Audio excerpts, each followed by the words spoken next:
አሁን ዛሬ የማንተክል የማንንከባከብ ከሆን ከጥቂት ዓመታት በኋላ አፈር እየተሸረሸረ እየተወሰደ ከሆነ ጊዜ በኋላ እንትከል እንኳ ብንል ለመትከያ ቦታ የሚሆን አፈር አናገኝም። የተቆረጠ ዛፍ በ3 ዓመት፣ በ5 ዓመት፣ በ10 ዓመት ሊተካ ይችላል። የተወሰደ አፈር ግን በ1000 ዓመት አይተካም። አፈር መልሶ የልማት ምንጭ ለመሆን በጣም በርካታ ሺህ ዓመታት ይፈልጋል። ዓለም በአየር ንብረት ለውጥ ተጽዕኖ ክፉኛ እየተፈተነች ትገኛለች። ሀገራችን ኢትዮጵያም በአንድ ወቅት ከነበራት 40 ከመቶ የደን ሽፋን ወደ 3 በመቶ ወርዶ እንደነበር መዛግብቶች ያስረዳሉ።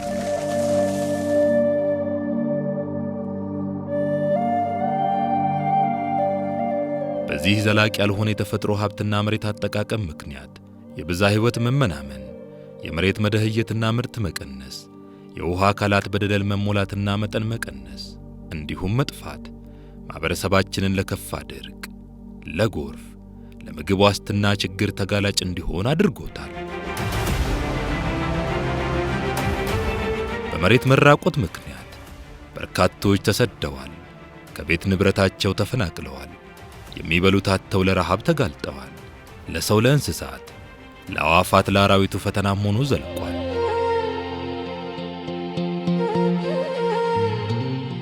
በጎርፍ፣ በመሬት መንሸራተት፣ በውሃ እጦትና ምርታማነት መቀነስ እንዲሁም በአየር ንብረት ለውጥ የመከራን ገፈት የቀመሱ አያሌ ናቸው።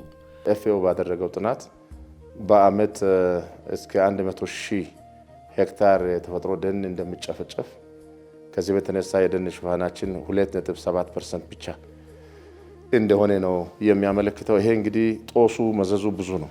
የመጀመሪያው ድርቅ ነው። ለድርቅ መጋለጥ ነው። ዝናቡ ሲመጣ ጎርፍ ይሆናል። ጎርፉ ደግሞ አፈር ይሸረሽራል። የአፈር መሸርሸር ምጣኔው በማሳ ላይ በእርሻ ማሳ ላይ 130 ቶን በሄክታር የሆነበት፣ ከዚህ የተነሳ ምርትና ምርታማነት እጅግ በጣም አሽቆልቁሎ የሄደበት፣ አገሪቱ የምግብ ዋስትና ማረጋገጥ ባለመቻሏ ለልመና፣ ለሸመታ፣ ለድርቅ፣ ለረሃብ፣ ለመፈናቀል የተዳረገችበት ሁኔታ ታሪክ ሆኖ ነው የቆየው።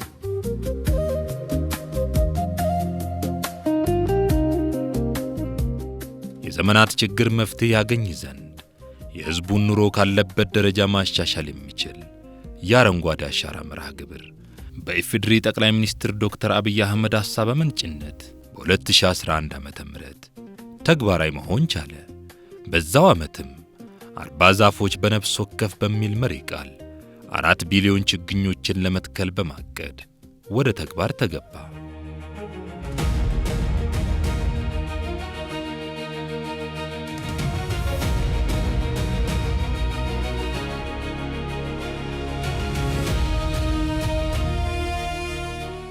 ሕዝቡም ከመንግሥት የቀረበለትን ጥሪ በመቀበል ብዙዎችን ባስደነቀ መልኩ በነቂስ በመውጣት ሐምሌ 22 2011 ዓ.ም የአንድ ጀንበር ችግኝ ተከላ መርሃ ግብር ላይ 354 ሚሊዮን ችግኝ በመትከል አሻራውን በደማቁ አሳርፏል።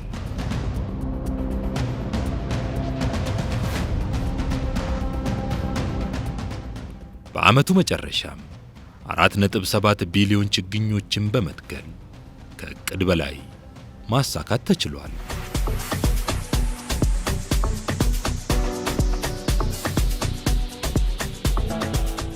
የአረንጓዴ አሻራ መርሃ ግብር የመንግሥት ሥራ ከመሆን አልፎ የመላው የህብረተሰብ ክፍል ኃላፊነት መሆኑ በተግባር በመታየቱ በየዓመቱ የሚተከለውን የችግኝ መጠን በመጨመርና በርካታ ሕዝብ በማሳተፍ ባለፉት 7 ዓመታት ብቻ አስደናቂ ሥራ መስራት ተችሏል።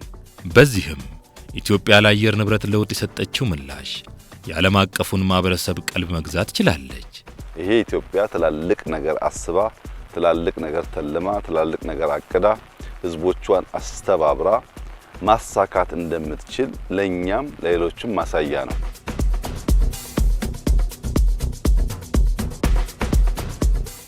በአካባቢ ጥበቃና በአረንጓዴ አሻራ በተሰራው ሥራ ተፈጥሮ ውብ መልኳን ገልጣለች። የሚሸረሸረው አፈር ከሄክታር 130 ቶን ከነበረበት ወደ 54 ቶን ቀንሷል። አዳዲስ ምንጮች ተፈጥረዋል።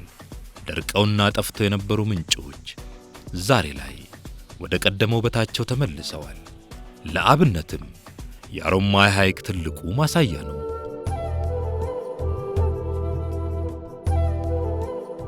ሐይቁ ከዚህ ቀደም የነበረውን መጠን በማጣት ጠፍቶና ደርቆ የነበረ ቢሆንም በአካባቢው በተሰራው የአረንጓዴ አሻራና የተፋሰስ ሥራ ምክንያት ዛሬ ላይ ሐይቁ መጠኑን ጨምሮ ወደ ነበረበት እንዲመለስ ማድረግ ተችሏል። ይህም በአረንጓዴ አሻራ እየተመዘገበው ትልቁ ስኬት ነው።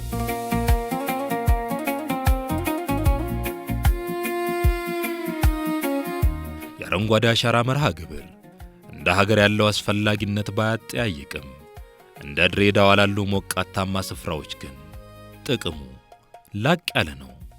ለዚህም ነው እንደ ድሬዳዋ ከተማ አስተዳደር በአረንጓዴ አሻራ መርሃ ግብር በስፋት እየተሰራ ያለው። የአረንጓዴ አሻራ በክቡር ጠቅላይ ሚኒስትራችን ሐሳብ አመንጭነት ኢኒሼቲቭ ሆኖ እንደ ሀገር ስራው ከተጀመረ ጀምሮ ሰፋፊ ስራዎች በየክልሎችም እየተሰሩ የቆዩበት ሁኔታ ነው ያለው። ድሬዳዋ መስተዳድርም ልክ እንደ ሌሎቹ ክልሎች የአረንጓዴ አሻራን በዚሁ ደረጃ ሲያስተገብር የቆየበት ሁኔታ ነው ያለው ማለት ነው። በአትክልትና ፍራፍሬው ዘር ሰፊ ውጤት የመጣበት ስራ ነው ብዬ ነው የማምነው።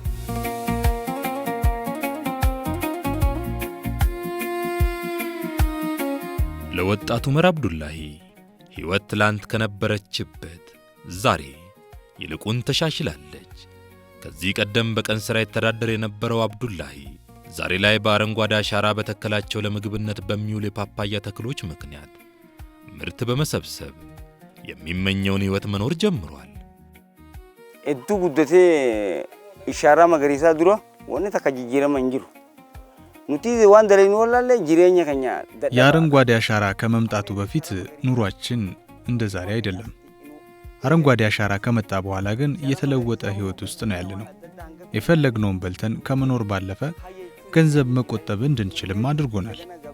እኛ መኖር ጀመርን የምንለው በአረንጓዴ አሻራ ተጠቃሚ መሆን ከጀመርን በኋላ ነው። ሻራንቱኒ ሄዱ በቃ ኑቲ ኢፈርኩን ከኛ ከዋንዱራን ሲናርኪኒቲ ይፍላላ ይችላል።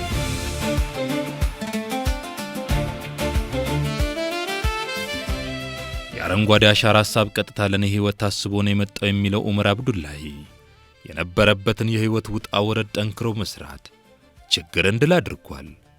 አሁን ላይ ልጆችን አብልቶ ከማስተማር አልፎ ሀብት ማፍራት እንደቻለ ይናገራል። ኢጋን ኢሻራን ኩን ኤገለሜ ቦዳ ወኑቲ ጂጂረም ፍኔ 6 ልጆች አሉኝ። አቅሙ ስላልነበረኝ ትምህርት ማስተማር አልቻልኩም ነበር። አሁን ግን 6ቱም ልጆቼን እያስተማርኩ ሲሆን በድሬዳዋ ከተማ ውስጥም መሬት ገዝቼ ቤት መስራትም ችያለሁ። ቦታ ለፈመጋሎይቴ 3 ኪሎ ከይሰቲ ካሬ ዲበተ ዲቪ ሸንተም ተደቲ ማና ክፍሊ ለመረጃ አረዴት ይራይቹ። ይህ ውብ ስፍራ በኦሮሚያ ክልል በምስራቅ ሐረርጌ የሚገኘው የጋራ ጊሌ ተራራ ነው። ትላንት በመራቆቱ ምክንያት ለብዙዎች የሞትና የለቅሶ ምክንያት ነበር። እዚህ አካባቢ ያሉ አርሶ አደሮች በጣም እየተጎዳ ነበር። በዚህ የሚወርድ ጎርፍ ማምረት ሳይሆን ሀሳብ ውስጥ ነው የሚገቡት።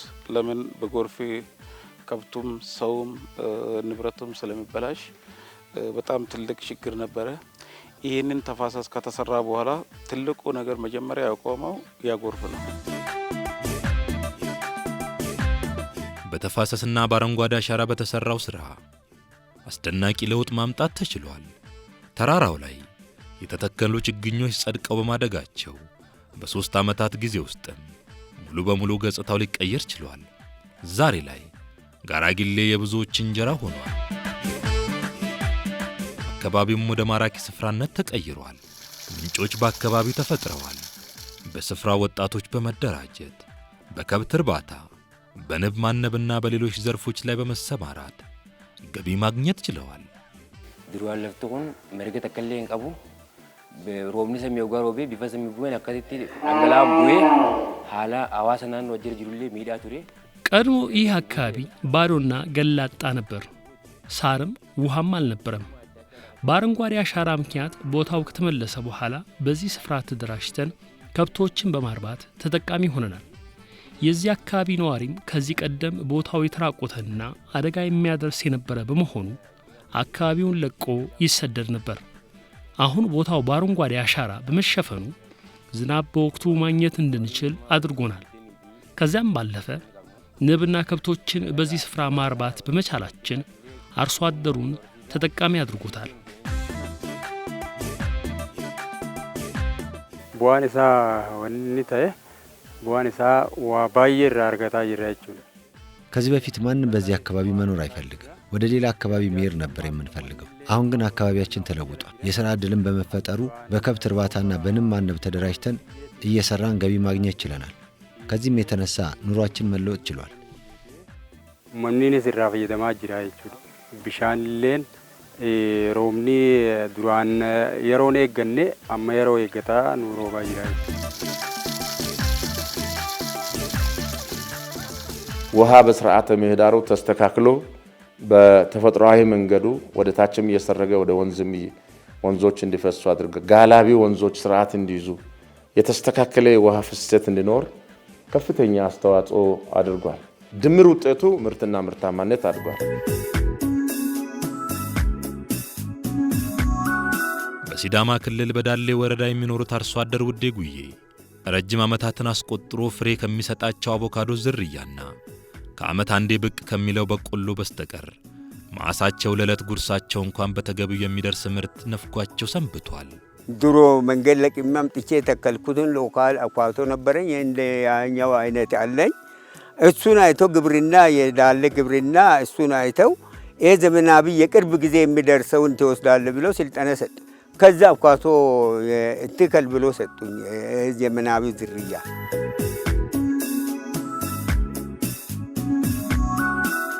የአረንጓዴ አሻራ መርሃ ግብር በአገር አቀፍ ደረጃ እየተስፋፋ በየዓመቱ የመትከል ልምዱ ሲዳብር አርሶ አደር ውዴም ከቤታቸው ጀርባ የሚገኘውን ማሳቸውን ወደ ፍራፍሬ መቀየሩን ተያያዙት። 6 ዓመት ጀምሬ አሻራው የሚተከልበትን እኔም እነሱ የሚተከሉበት ጊዜ እኔም ወደ 12-15 አንድ ጊዜ ወጥቼ እየተከልኩ ብዙ እያበዛው ነው እኮ ብዛት አለኝ እኮ ገና ማአት እኮ አልደረሰንም እኮ ወደዛ። ያ ወራትና ዓመታትን ጠብቆ ለጉሮሮ የሚደርስ ማሳ በአጭር ጊዜ ከቤት እስከ ገበያ ከፍ ሲል እስከ ፋብሪካ የሚያቀርቡበት ምርት ሰጣቸው። ለሌላም ግማሹ ሌላም እንትን ጁዝ ቤት መጥቶ ከአባሰም መጥቶ ከርጋለምም መጥቶ ይገዛል።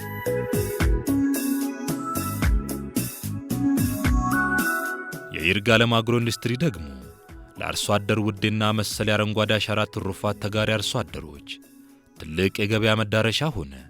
ይህ ከጓሮ እስከ ፋብሪካ ብሎም ወደ ውጭ ማውጣት የቻለ ትስስር የኢትዮ ፍሩት የዘይት አምራች ድርጅትንም የነበረበትን የአቮካዶ ግብዓት አቅርቦት ችግር በሰፊው እየቀረፈለት መጥቷል። ከዚህ በፊት የነበረው ፋብሪካ በዋናነት አንድ ፋብሪካ ብቻ ነበረና ከገበሬው የሚወጣው አቮካዶ ወደተለያየ ቦታ የሚሄድ ነበረ።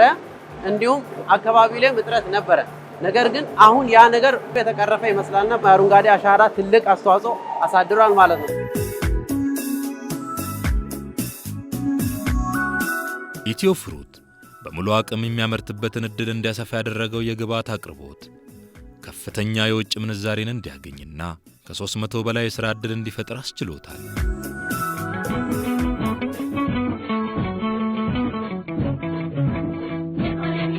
የአረንጓዴ አሻራ መርሃ ግብር ከተጀመረ በኋላ ፈጣን ለውጥና ውጤት እያገኙ ካሉ ክልሎች የሲዳማ ክልል አንዱ ሆኗል።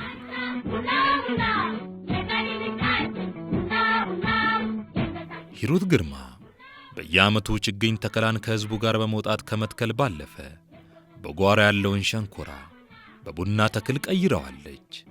ዛሬ ለዓይን ያማረ ከግንዱ ክብደት በላይ ፍሬን የተሸከመ ምርት ማግኘት ጀምራለች።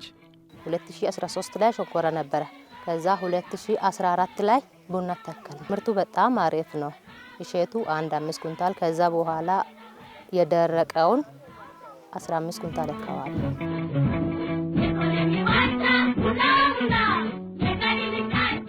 አያያዙም ስንዘራ በጊዜውን ጠብቀን ለሱ የሚያስፈልገውን ነገር እናረጋለን።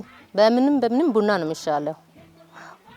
ሾንኮራ ቢሸጥ እችን የምታክል ሾንኮራ 70-80 ሺህ ነው። ከቡናውን ኧረ በጣም ነው የሚለየው። የቡና ምርት ነው የሚሻለው። ቡናና አቮካዶ የተለየ ውጤት ነው ያመጡት። ቡናን የወሰድን እንደሆነ አረንጓዴ አሻራ መርሃ ግብር በ2011 በሚታወጅበት ጊዜ በአመት አማካይ የቡና ማሳ በሄክታር ሲለካ 600 ሺህ ሄክታር ብቻ ነበረ። በአሁኑ ሰዓት አምና 2017 ላይ 1.4 ሚሊዮን ሄክታር መድረስ ችሏል። ይሄ የሆነው ችግኝ ጣቢያዎች በመስፋፋታቸው ችግኝ ጣቢያዎች 60 ሺህ የማያልፉ የነበሩትን ወደ 127 130 ችግኝ ጣቢያዎች በመላገርቱ በመንግስትም በማህበራት በግለሰብም ደረጃ የሚደራጁበት ሁኔታ ስለተፈጠረ የፍራፍሬና የቡና ችግኞች ላይ ተደርጎ ስለነበር የቡና ማሳ መስፋት ችሏል።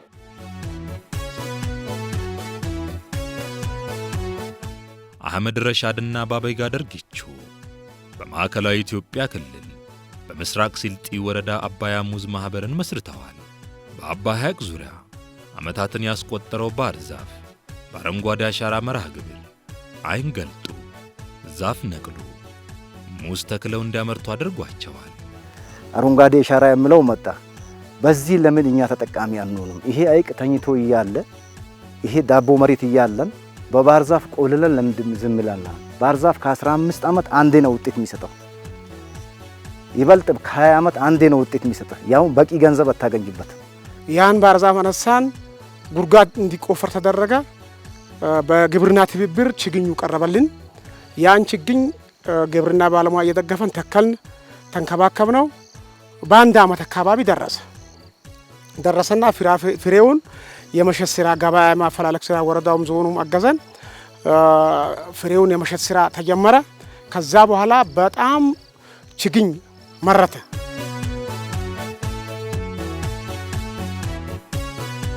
እስከ 3 ዙር 4 ዙር ፍሬ ቆርጠናል። ከዛ በኋላ ከአምና ጀምሮ ዘንድሮ ወደ ችግኝ መሸጥ ተጫርተን በክልል ደረጃ አሸንፈን ችግኝ መሽጣት ጀምረናል።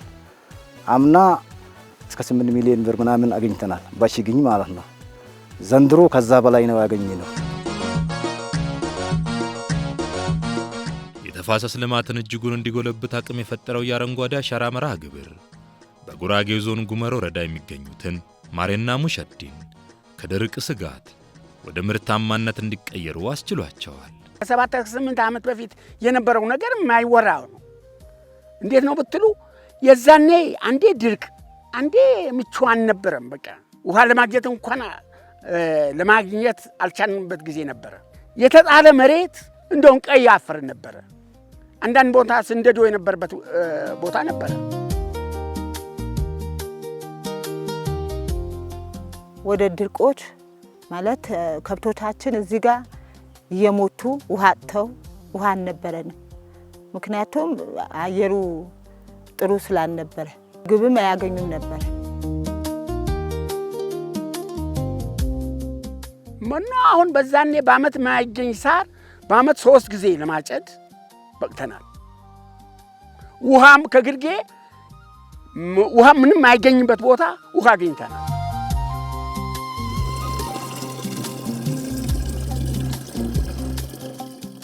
አረንጓዴ አሻራ ከተጀመረ ጀምሮ እስከ ዛሬ እግዚአብሔር ይመስገን ይሄው እንደዚህ በአማረ ሁኔታ ልጆቻችን እያስተመርን ከወንዶች ጋር ስራ እየሰራን እያለማን በማህበርም በግላችንም በጓሮአችንም እየሰራን አሁን እሱ የአረንጓዴ አሻራው ብቻ ሳይሆን አሁን እኛ የሌለ ምርት አምጥቶልናል።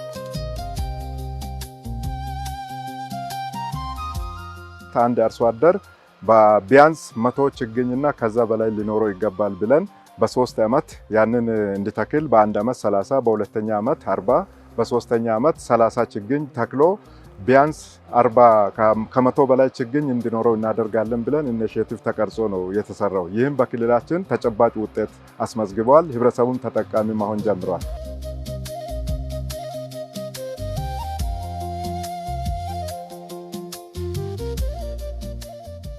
የተስተካከለ የአየር ሁኔታና ያልተዛባ ዝናብ መሬትን አረስርሶ ውሃን ማግኘት አስችሏል። ከዓመታት በፊት የመጥፋት አደጋ የተጋረጠበት ያረቅት ሐይቅ ዛሬ ላይ ጥልቀቱም ስፋቱም እንዲጨምር ያደረገው ይኸው የአረንጓዴ አሻራ ነው።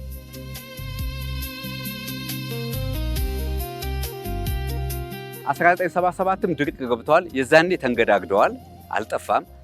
2000 ላይ ግን ሙሉ ለሙሉ ጠፍቶ ነበር። የጠፋበት ዋነኛ ምክንያት ዙሪያው ላይ ከውሃ ከመጥፋቱ አኳያ ከ8 ቀበሌዎች ላይ እንስሳት እየተጓጓዘ ወደዚህ ነበር ለዚህ ውሃ ለመጠቀም። ሌላ አካባቢ ላይ የውሃ ምንጭ እዚህ አካባቢ የለም። ከግንቦት በኋላ ዝናብ አንድ ቀን ጣለ፣ ተመለሰ። ከዛም በኋላ ትንሽ እየተሻሻለ መጣ፣ እየቀነሰም ነበር። አሁን ግን ከቅርብ ጊዜ በኋላ እየተሻሻለ ሙሉ ለሙሉ የድሮ ቦታውን እየያዘ ተመልሰዋል።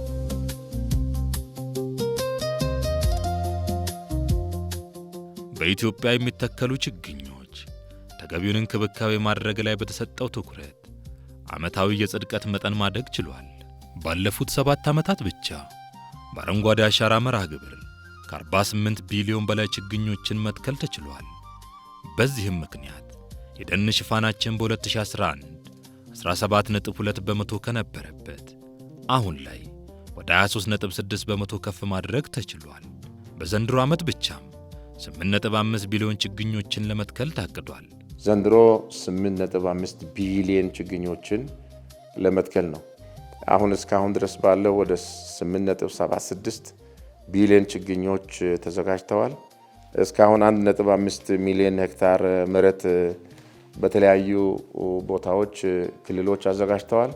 ካርታ ዝግጅትን በመለከት ወደ 541 ሺህ ሄክታር መሬት ካርታ ተዘጋጅቶለታል። ወደ 490 ሺህ ሄክታሩ በአንድ ጀንበር የሚሸፈን ይሆናል። አንድ ጀንበር እንግዲህ ሐምሌ አጋማሽ ላይ እንደተለመደው ክረምቱ አጋማሽ ላይ የሚካሄድ ይሆናል።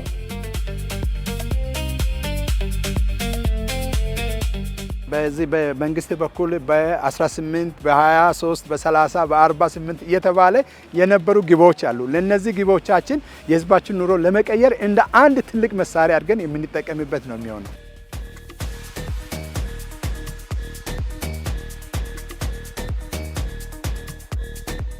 አገር እየለበሰች ነው።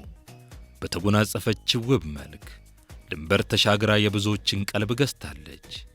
ልብሷ ምግብ ነው፣ መልኳ እስትንፋስ ነው፣ ገጿ ሕይወት ነው። ኢትዮጵያ ሀገሬ መመኪያዬ ክብሬ ለኔ ሰላሜ። የእርሷ መራቆት የሰው ልጅ እርቃንነት ነው። ኢትዮጵያ ሀገሬ መመኪያዬ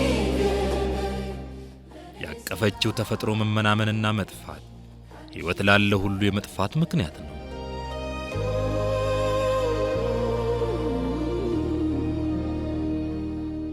ተፈጥሮን መጠበቅና መንከባከብ ከጦር ሜዳ ጀብዱ ያልተናነሰ ጀግንነት ነው።